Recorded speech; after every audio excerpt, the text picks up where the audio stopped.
Welcome to another segment of the SII Motivational Minutes with your host, Dwight Lee. And today we're going to be talking about three concepts: awareness, what you're identifying with, and emotional intelligence, processing emotional states. Let's start out with awareness.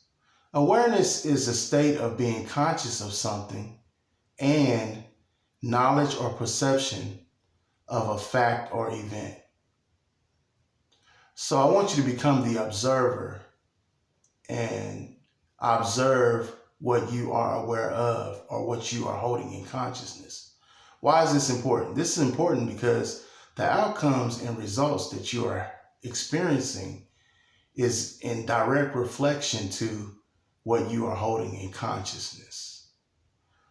Next thing is emotional intelligence.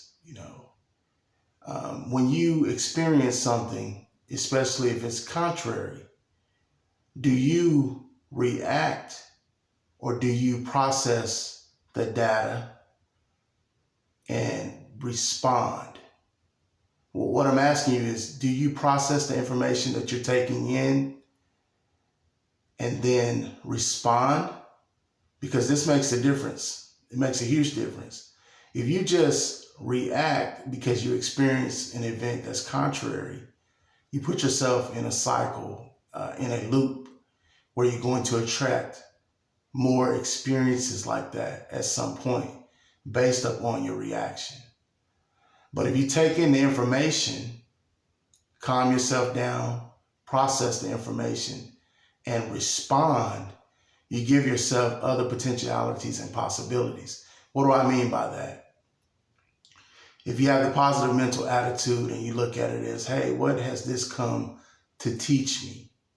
And you receive that, then you get the lesson and the blessing through the testing. And you can look at the light at the end of the tunnel, or you can see the silver lining in the experience. The next thing is, what are you identifying with? What are you identifying with? We can say we want this, that, and the other in our head, but at the core level, at the subconscious level, we can be identifying with something totally different. For example, we can say we want money or we want prosperity, but unconsciously, we are identifying with being broke, or we are identifying with being poor, or we are identifying with poverty. That's not going to work. That's why you are experiencing the outcomes and results that you're getting, is because of your identification. You are identifying with that state. The next thing is like give an example of relationship. We can say that we want a healthy, functional relationship, consciously, but unconsciously or at the subconscious level, we are identifying with disharmony and dysfunctionalism. Instead of saying I am to harmony in my relationships and that my relationships function in harmony. You get where I'm going with this? Another example is on the job.